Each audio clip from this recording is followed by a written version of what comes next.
अस्सलाम वालेकुम स्टूडेंट्स, मैं हूं एहसान। और कम्प्लीमेंट सिस्टम पार्ट 2 को स्टार्ट करने से पहले अगर हम पार्ट 1 को थोड़ा सा रिवाइज कर ले तो पार्ट 1 में हमने क्या बात की थी कि the complement system is the part of immune system that enhances the ability of क्या antibodies, ability of phagocytic cells to clear the microbes from an organism as well as damaged cells from an organism, along with promoting inflammation and attacking the pathogens membrane। ये definition की थी ना हमने complement system की। Complement system part of immune system है जो कि antibodies के काम को भी इनहांस करता है, फैगोसिटिक सेल्स जिसमें न्यूट्रोफिल्स और मैक्रोफेजेस है उसके काम को भी इनहांस करता है, इन्फ्लेमेशन को प्रमोट करता है, नेचर किलर सेल्स की एबिलिटी को प्रमोट करता है, और जो MSC है मेम्ब्रेन अटैकिंग कॉम्प्लेक्स की फॉर्म में वो अटैक करेगा हमारे पैथोजन के मेम्ब्रेन पर और उसको मार देगा। फिर उसके बाद हमने बात क्या की थी, हमने 3 तरह के जो पाथवेज थे जो उसमें कॉम्प्लीमेंट सिस्टम एक्टिवेट हो सकता है उसको डिस्कस किया था, जिसमें सबसे पहले क्लासिकल पाथवे डिस्कस किया, फिर हमने अल्टरनेट पाथवे डिस्कस किया और आखिर में MBL पाथवे डिस्कस किया। और इसके साथ हमने ऑप्सनाइजेशन को भी तसल्ली से देख लिया था कि ऑप्सनाइजेशन क्या है। जब कोई एक मॉलिक्यूल, ऑप्सिनिन का मॉलिक्यूल एक साइड से पार्टिकुलेट मैटर को पकड़ के और दूसरी साइड से किसी फैगोसिटिक सेल को पकड़ता है तो इसकी वजह से पार्टिकुलेट मैटर, कोई बैक्टीरिया, वायरस वगैरह, वो न्यूट्रोफिल्स या फिर मैक्रोफेजेस से भाग नहीं सकता, तो इस वजह से वो उसका मरना तय हो जाता है। तो ये जो आसानी पैदा की जाती है इसको ऑप्सनाइजेशन बोलते हैं, और जो मॉलिक्यूल्स ये आसानी पैदा करते हैं, इस तरह की इजीनेस क्रिएट करते हैं, उसको हम ऑप्सिनिन मॉलिक्यूल्स बोलते हैं, जिसमें इंपॉर्टेंट हमारे पास C3 भी था और हमारे पास IG क्लास ऑफ एंटीबॉडीज थी। ठीक है, हमने ये तो मैंने जल्दी से रिकैप एक हवाले से किया ताकि चीजें सारी जो है वो जहन में आ जाएं। तो आज हम फिर से स्टार्ट करेंगे, ये चीज हमने पहले कर रखी है। ठीक है, मतलब हमने देखा कि कॉम्प्लीमेंट सिस्टम के जो प्रोटीन्स हैं वो प्रोटीन्स बेसिकली लिवर जो है वो उसको कॉन्स्टेंटली प्रोड्यूस कर रहा होता है और ब्लड में भेज रहा होता है, लेकिन लिवर ही नहीं, माइक्रोफेज और गैस्ट्रोइंटेस्टाइनल म्यूकोसा जो है वो भी हमारे पास कॉम्प्लीमेंट सिस्टम को प्रोड्यूस करते हैं, जिसमें गैस्ट्रोइंटेस्टाइनल ट्रैक्ट के जो सबसे इंपॉर्टेंट वो C1 प्रोटीन है। फिर हमने ये भी बात की कि कॉम्प्लीमेंट सिस्टम जो है उसमें कई प्रोटीन्स है, ग्रुप ऑफ प्लाज्मा प्रोटीन्स है जिसके नाम है C1, C2, C3, C4, C5, C7, C8, C9 और इस तरह चलते चले जाते हैं। उसी में यहां पे इसको मैंने इसलिए छोड़ दिया क्योंकि यहीं से हम थोड़ी सी डिस्कशन करेंगे कि अगर हम क्लासिकल पाथवे को थोड़ा सा रिमाइंड करें तो क्लासिकल पाथवे में क्या था कि एक बैक्टीरिया बिलफर्ज हमारे जिस्म में आ गया और उस बैक्टीरिया के एंटीजन के खिलाफ एंटीबॉडी हमारे जो एक्टिवेटेड बी सेल है, जो प्लाज्मा सेल है, उसने तैयार कर ली। वो एंटीबॉडी इस एंटीजन को ढूंढते ढूंढते उसको ये बैक्टीरिया मिल गया और उसके एंटीजन के साथ एंटीबॉडी जुड़ गई।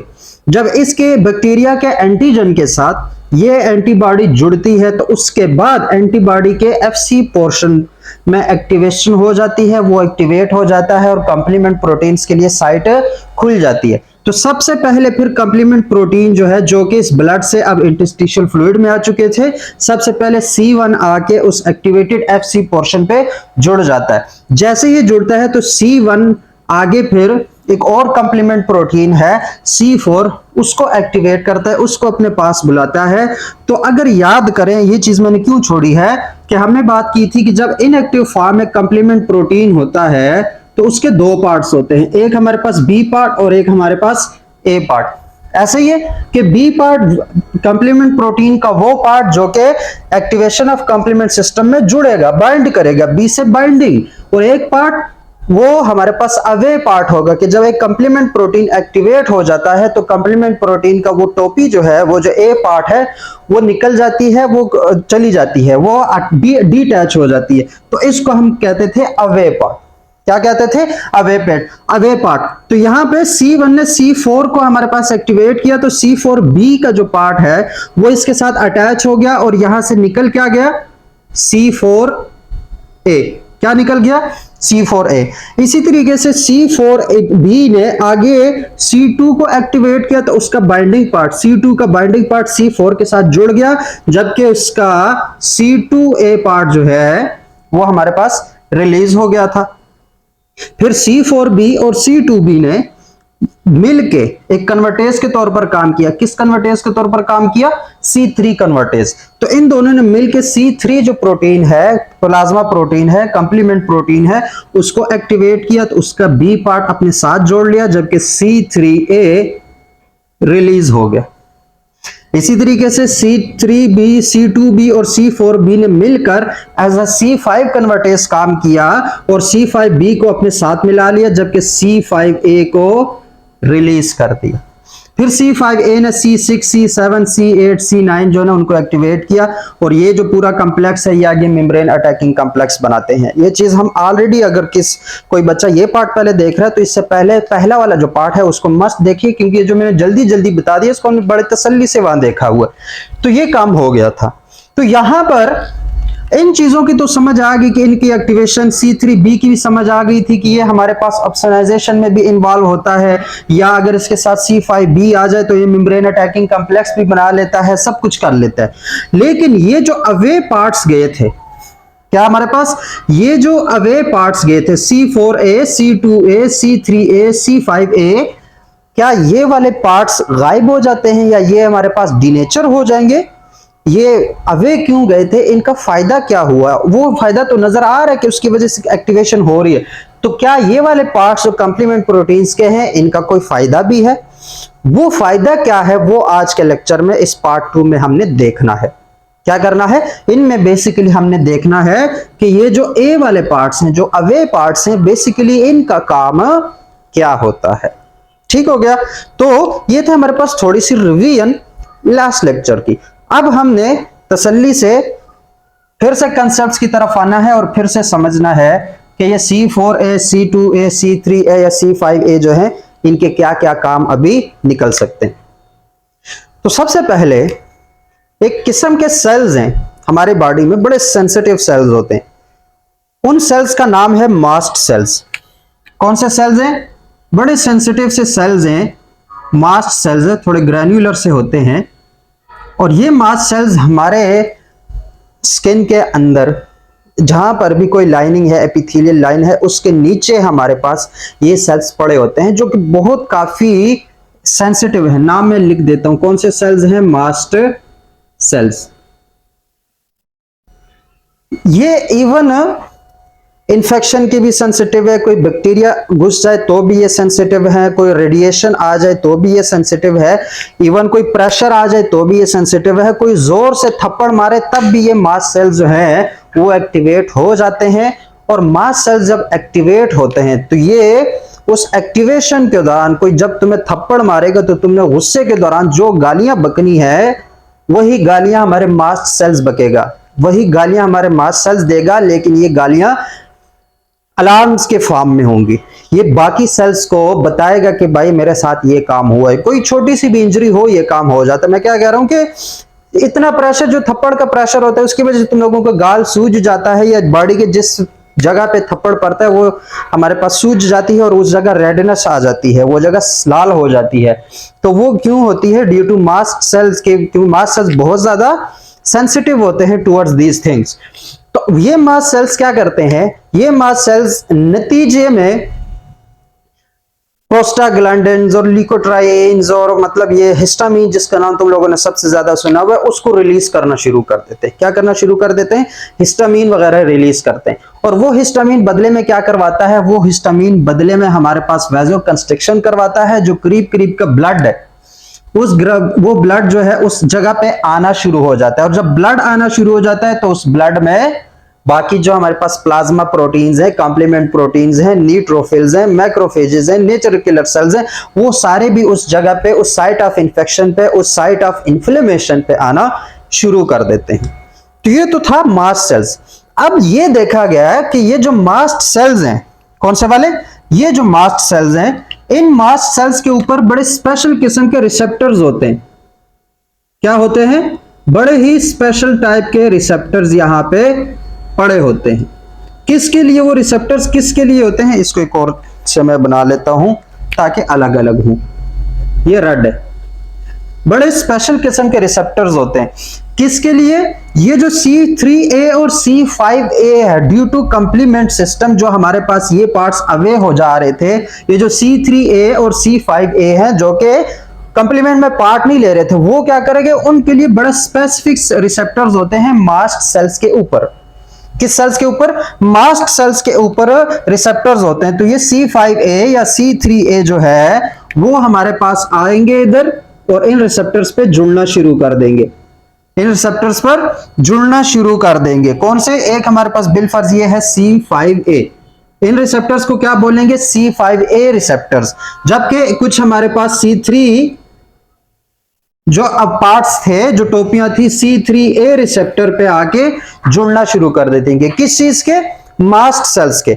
मास्ट सेल्स के ऊपर स्पेशल किस्म के रिसेप्टर्स होते हैं C5A के लिए और C3A के लिए, और इनकी वजह से क्या है कि यहाँ पे जब C5A की अबंडेंस शुरू हो जाती है और यहाँ पे C3A की अबंडेंस शुरू हो जाती है, तो क्या है कि ये जो मास्ट सेल्स हैं ये और ज्यादा हिस्टामिन रिलीज करते हैं, और ज्यादा प्रोस्टाग्लैंडिन रिलीज करते हैं, और ज्यादा लिकोट्राइन्स रिलीज करते हैं, और इस तरीके से क्या होता है कि हमारे पास इन्फ्लेमेशन बढ़ती चली जाती है, बढ़ती चली जाती है। इन्फ्लेमेशन क्या होती चली जाती है भला? बढ़ती चली जाती है। तो यहां पे क्योंकि ये C5A या C3A जो है वो किसके तौर पर काम कर रहे हैं? वो इन्फ्लेमेशन को इनहांस कर रहे हैं, एनाफिलैक्सिस को इनहांस कर रहे हैं, इन्फ्लेमेशन को प्रोमोट कर रहे हैं। क्योंकि ये जो C5A है और पहले बिलफर्ज इंजरी होगी, कोई बैक्टीरिया आ गया, तो उस इंजरी की वजह से मास्ट सेल्स ने हिस्टामिन वगैरह रिलीज किया, लेकिन वो हमेशा हिस्टामिन तो रिलीज नहीं करेंगे। लेकिन जब बैक्टीरिया अंदर आया और कंप्लीमेंट सिस्टम एक्टिवेट हुआ, अब लाजमी बात है एंटीबॉडी की वजह से नहीं होगा, बल्कि हमारे पास अल्टरनेट पाथवे या एमबीएल पाथवे की वजह से हुआ है, लेकिन ये चीजें रिलीज तो होंगी ना, C3A और C5A रिलीज तो होंगी ना। तो उनकी रिलीज होने की वजह से वो C5A अपने रिसेप्टर्स पे जाता है मास्ट सेल्स में, जबकि C3A अपने रिसेप्टर्स पे जाता है मास्ट सेल्स में। और जब इन रिसेप्टर्स पे C5A और C3A आ गया तो मास्ट सेल्स को पता चल जाएगा कि अभी तो मेरा कंप्लीमेंट सिस्टम भी एक्टिवेट हुआ है, इट्स मीन कि वाकई अंदर कोई बैक्टीरिया, कोई जरासीम, कोई वायरस, ऐसी चीजें प्रेजेंट हैं। तो क्या करेगा वो, और ज्यादा हिस्टामिन और ज्यादा प्रोस्टाग्लैंडिन और ज्यादा लिकोट्राइन्स जो है उनको रिलीज करना शुरू कर देगा, और इस तरीके से इन्फ्लेमेशन बढ़ती चली जाएगी। इन्फ्लेमेशन जो है वो इन्फ्लेमेटरी रिस्पॉन्स बढ़ता चला जाएगा, वो और ज्यादा एक्टिव होता चला जाएगा। तो बात क्या की थी कि जो C5A और C3A है ये इन्फ्लेमेशन को बेसिकली प्रोमोट कर रहे हैं। तो इन्फ्लेमेशन का एक दूसरा नाम एनाफिलैक्सिस है, और ऐसी चीजें जो कि इन्फ्लेमेशन को प्रोमोट करें उनको नाम दिया जाता है एनाफिलाटॉक्सिन्स। एनाफिलाटॉक्सिन्स। तो हमारे पास एनाफिलाटॉक्सिन मतलब ऐसी चीजें जो कि इन्फ्लेमेशन इंप्रूव करें, इन्फ्लेमेशन को प्रमोट करें, वो एनाफिलाटॉक्सिन हो जाएंगी। फिला है, एल है इधर, एनाफिलाटॉक्सिन हो जाएंगी जिसमें C3A और C5A इन्वॉल्व होते हैं। क्या होते हैं? इन्वॉल्व होते हैं। तो ये तो एक फंक्शन हुआ C3A का और C5A का, कि वो मास्ट सेल्स को एक्टिवेट करते हैं बहुत ज्यादा, जिसकी वजह से इन्फ्लेमेशन प्रोमोट होती है। तो वो जो डेफिनेशन वाली कि प्रोमोट इन्फ्लेमेशन, वो चीज भी हमने समझ ली कि अच्छा ये इस तरीके से करते हैं। इसके अलावा बड़ा इंपॉर्टेंट हमारे पास फंक्शन है C5A का। किसका? C5A जो पार्ट है इसका एक बड़ा इंपॉर्टेंट फंक्शन है, और वो इंपॉर्टेंट फंक्शन क्या है कि हमने बात की थी कि जो वेजोडाइलेशन होती है, क्या होती है? वेजोडाइलेशन होती है। ये मैं यहां पे C5A बना लेता हूं। ये हमारे पास एक C5A है, हमारा प्यारा प्यारा भाई है C5A। ये क्या हमारे पास C5A है। जब ये C5A रिलीज होता है तो ये C5A क्या करता है? ये सिग्नल भेजना शुरू कर देता है हमारे पास in epithelial cells of the blood vessel को।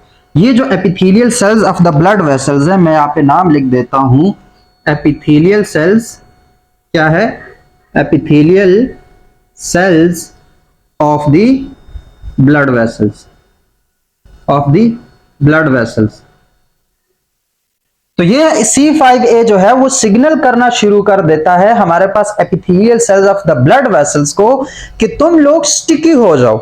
क्या हो जाओ?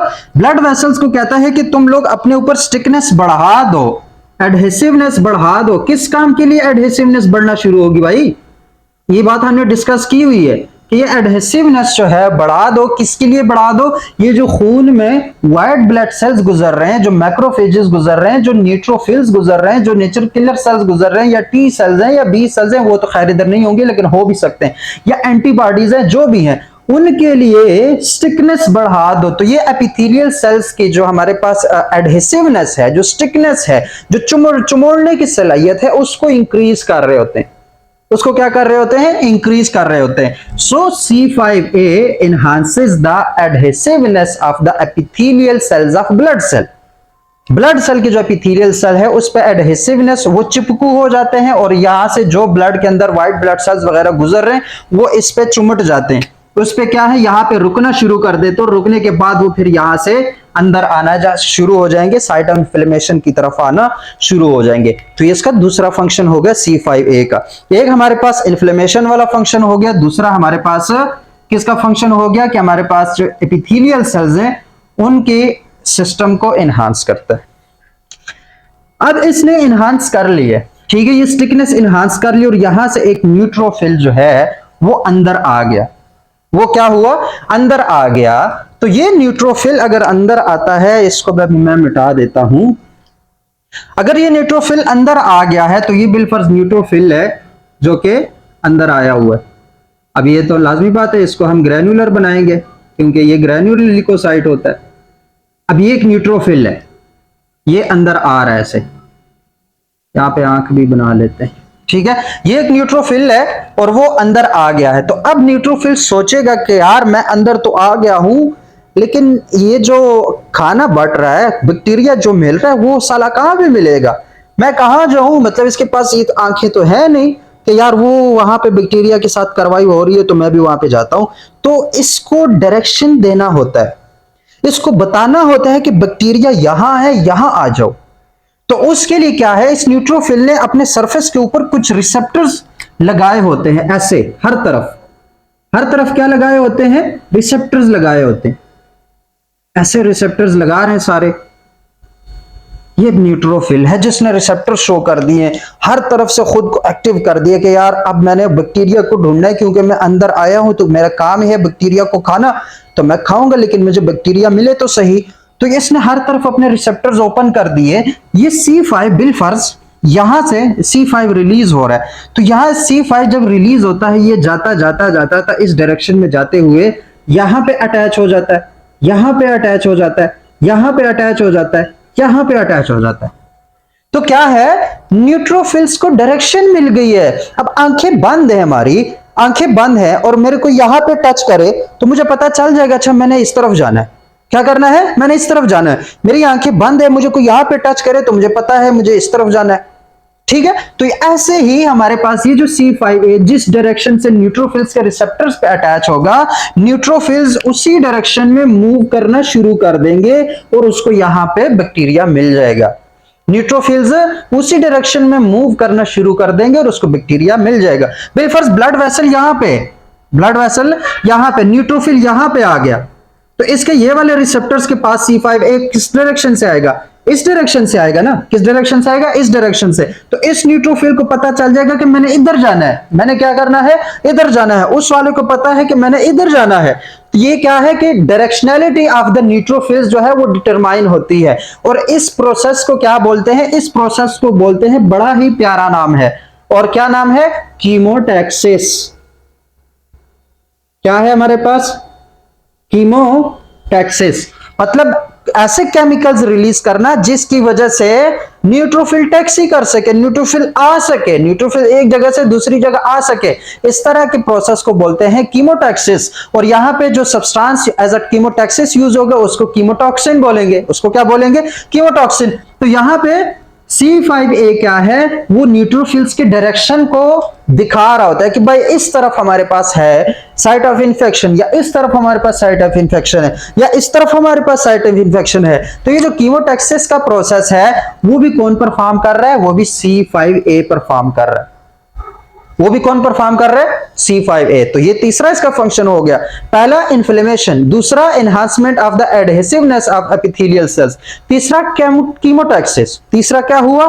कीमोटैक्सिस। और कीमोटैक्सिस खूब सो के समझ आएगी कि कीमोटैक्सिस क्या होता है, क्या बला है। ये तो हो गई एक बात। 3 फंक्शन हो गए। अभी और भी डिस्कस करते हैं, लेकिन वो एज अ ओवरऑल डिस्कस करेंगे। वो क्या करेंगे, उसमें ये C5A भी जा सकते हैं और C5 के जो प्रॉपर प्रोटीन्स हैं, जो हमारे पास कंप्लीमेंट प्रोटीन्स है, वो भी जा सकते हैं। वो क्या प्रोसेस है कि बिलफर्ज वायरस हमारे बॉडी के अंदर घुस गया, हमारे बॉडी के अंदर क्या घुसा हुआ है, वायरस घुसा हुआ है। तो जब वायरस घुसा हुआ है तो लाजमी बात है एंटीबॉडी तो बैक्टीरिया के खिलाफ बन रही है, सब कुछ देर से हो रहा है, लेकिन वायरसेस को ग्रो करने के लिए सबसे पहले क्या करना चाहिए, बताओ। वायरसेस हैं, उनको ग्रो करना है, अपनी कॉपियां बनानी है, तो सबसे पहले वो क्या करेंगे, वो अपने लिए होस्ट ढूंढेंगे। क्या करेंगे, होस्ट ढूंढेंगे, अपने लिए एक ऐसा सेल ढूंढेंगे जिसके न्यूक्लियस में वो घुस सके या उस सेल में वो घुस सके और वहां पे अपना डीएनए या आरएनए या जो भी साथ लेकर आए हैं वो छोड़ दें, ताकि उनकी बहुत सारी कॉपियां बने, प्रोजेनी बने। वायरस का तो काम ऐसा ही है। बिलफर्ज यही लिवर है, यही क्या है, लिवर है। लिवर का कोई एक वायरस बताओ, बड़ा इंपॉर्टेंट वायरस मैं बताऊंगा। हेपेटाइटिस बी वायरस का नाम ले लेते हैं। क्या हमारे पास, हेपेटाइटिस बी वायरस। अब हेपेटाइटिस बी वायरस जो है वो जाके लिवर पे ही एक्ट करता है। क्या करता है, लिवर के अंदर घुसेगा, लिवर के सेल्स के अंदर घुसेगा, उसके बाद फिर वायरस जो है अपने बच्चे पैदा कर सकेगा। तो ये एचबीवी जो वायरस है, ये वायरस बिलफर्ज ये अंदर कैसे घुसेगा, मेन बात तो ये है ना कि ये अंदर कैसे घुसेगा। इस एचबीवी को थोड़ा सा मैं शक्ल के लिए ऐसे बना लेता हूं कि बिलफर्ज ये हमारे पास एक वायरस है, ये क्या है, एक वायरस है हेपेटाइटिस बी वायरस, और इस वायरस के ऊपर सरफेस प्रोटीन्स होती है। क्या है, सरफेस प्रोटीन्स होती हैं। ऐसे इसके ऊपर क्या है, सरफेस प्रोटीन्स हैं। इन सरफेस प्रोटीन्स के थ्रू क्या करता है, वो लिवर के सेल्स को डिटेक्ट करता है। लिवर के सेल्स को क्या करता है, डिटेक्ट करता है, क्योंकि लिवर के सेल्स के ऊपर इन प्रोटीन्स के लिए रिसेप्टर्स होते हैं। तो जब ये प्रोटीन इधर इसके साथ डिटैच होगा तो उसके बाद फिर वायरस अंदर अपना मवाद छोड़ देगा। लेकिन ये वायरस है, ये अपने सरफेस प्रोटीन्स के थ्रू किसी भी सेल में जा सकता है। जैसे किडनी को अफेक्ट करने वाले किडनी में जाएंगे, लिवर को अफेक्ट करने वाले लिवर में, स्किन को अफेक्ट करने वाले स्किन में जाएंगे, ब्लड को अफेक्ट करने वाले ब्लड सेल में इंटर होंगे, जैसे भी इंटर होंगे, लेकिन वो through the surface proteins inter होते हैं। इसका मैं नाम लिख देता हूं, काफी इंपॉर्टेंट है, through surface proteins of viral particle. तो वो सरफेस प्रोटीन के थ्रू रिसेप्टर्स के साथ जुड़ते हैं और उसके बाद वो उसमें एंटर होते हैं, जैसे कि एड्स के बारे में तुम लोगों ने देखा हुआ है।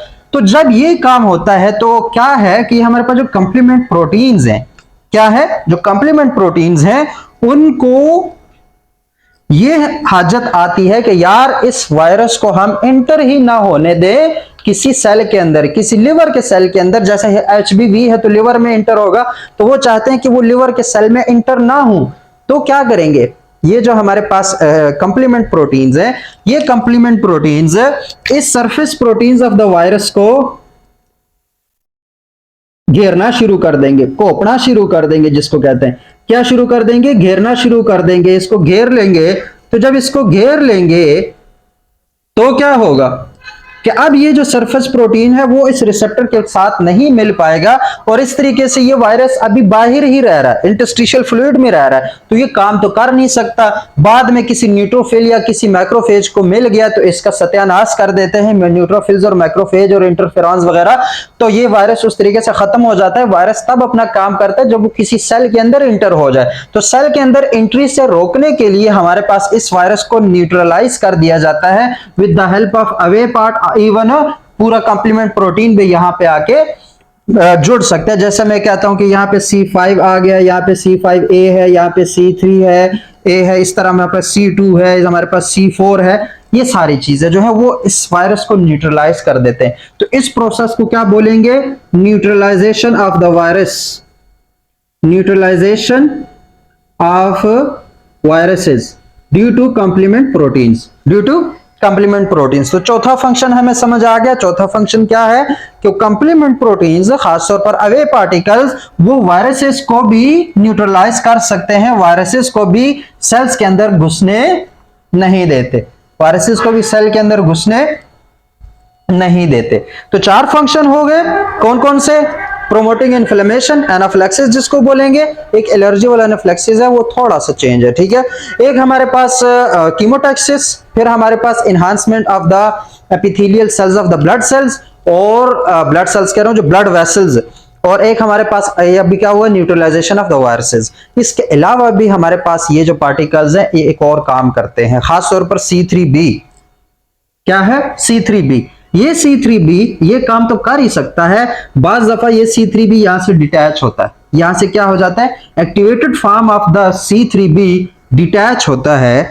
और बेसिकली होता क्या है जरा बताओ, ये चीज हमने डिस्कस की थी कि जो एंटीबॉडीज है वो कैसे प्रोड्यूस होती है, वो कैसे प्रोड्यूस होती हैं। एक बी सेल होता है, क्या होता है हमारे पास, एक बी सेल, वो बी सेल एक्टिवेट होता है प्लाज्मा सेल्स में, किसमें, प्लाज्मा सेल्स में, और इसको हेल्प आउट कौन करता है, हेल्पर टी सेल्स 2। कौन हेल्प आउट करते हैं, हेल्पर टी सेल्स 2, और ये प्लाज्मा सेल्स में कन्वर्ट हो जाते हैं। और प्लाज्मा सेल्स का काम क्या होता है, बहुत सारी एंटीबॉडीज को रिलीज करना, बहुत सारी एंटीबॉडीज को क्या करना, रिलीज करना। तो ये एंटीबॉडीज के रिलीज करना शुरू कर देते हैं। तो क्या है कि ये जो C3b है, इस C3b के लिए इस बी सेल के ऊपर बड़े स्पेशल रिसेप्टर्स होते हैं, C3b रिसेप्टर जिसको बोलेंगे, क्या बोलेंगे, C3b रिसेप्टर्स। ये C3b रिसेप्टर्स प्रेजेंट होते हैं बी सेल्स के ऊपर, किसके ऊपर, बी सेल्स के ऊपर। तो जब ये C3b यहां से डिटैच होके जाएगा और यहां पे अटैच हो जाएगा, तो इट्स मीन कि अब बी सेल की प्रोलिफरेशन जो है वो और ज्यादा शुरू हो जाती है। वो जो डिफरेंशिएशन हो रही है, जो बी सेल डिवाइड कर रहा था, वो डिवीजन और ज्यादा होना शुरू हो जाती है, और इस तरीके से और ज्यादा एंटीबॉडीज बनना शुरू कर देते हैं, हमारे बी सेल्स बनाना शुरू कर देते हैं। तो ये भी एक किस्म का जो फंक्शन है वो किसका हुआ, एक्टिवेशन ऑफ बी सेल्स किसका काम हुआ, ये काम हुआ हमारे पास C3b का, जो कि कंप्लीमेंट प्रोटीन है, जो कि क्या है हमारे पास, कंप्लीमेंट प्रोटीन है।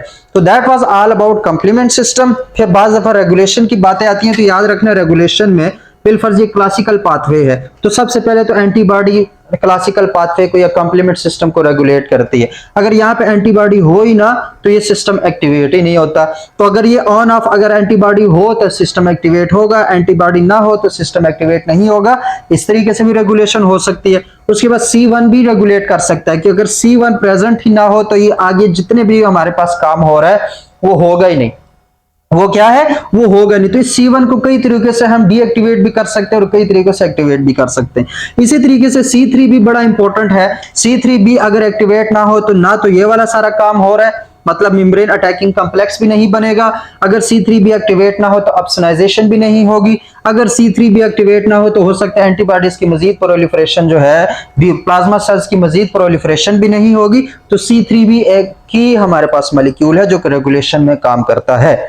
तो that was all about complement system, that was all about complement system के कंप्लीमेंट सिस्टम क्या है, इसके क्या क्या फंक्शंस हैं, इसमें क्या क्या कॉन्सेप्ट्स इन्वॉल्व होते हैं, कौन कौन से पाथवेज इसमें इन्वॉल्व थी, वो सारे का सारा अल्लाह का शुक्र है हमने कर लिया है। तो होप सो कि कंप्लीमेंट सिस्टम के बारे में बहुत सारी बातों को तुम लोगों को पता चल गया होगा। कई सारे ऐसे कॉन्सेप्ट्स हैं जिसका मैं मतलब वो और ज्यादा उसको फिर कॉम्प्लेक्स बना देंगे, तो वो कॉन्सेप्ट्स हमने छोड़ दिए हैं, खासतौर पर रेगुलेशन वाले। लेकिन जब इतना जहन में हो कि रेगुलेशन जो है वो कौन कौन सी चीजें परफॉर्म करती है, तो फिर उसको याद रखना कोई इतना मुश्किल काम नहीं रहता। तो that was all about complement system. अगर लेक्चर अच्छा लगे, अगर अच्छा ना लगे तो बताओ कि क्यों अच्छा नहीं लग रहा, या अगर अच्छा लग रहा है तो फिर बताओ कि क्यों अच्छा लग रहा है। और उसका तरीका यही है कि सब्सक्राइब करो, सब्सक्रिप्शन ही मुझे फ़ायदा देगी। तुम लोगों को जो वीडियो को लाइक करते हो, जो लेक्चर लाइक करते हो, उसी से मुझे फ़ायदा होता है। तो हर इंसान फ़ायदे के लिए सोचता है, ठीक है। तो मुझे सिर्फ तुम लोगों से यही एक उम्मीद है कि तुम लोग सब्सक्रिप्शन करोगे, सब्सक्राइब करोगे चैनल को, तो तब जाके वीडियो जो है उस पर लाजमी बात है जेब खर्च आता है। तो मिलते हैं इंशाल्लाह एक और लेक्चर में एक और टॉपिक के साथ। तब तक के लिए अपना ख्याल रखना और मुझे दुआओं में याद रखना। अल्लाह हाफिज़।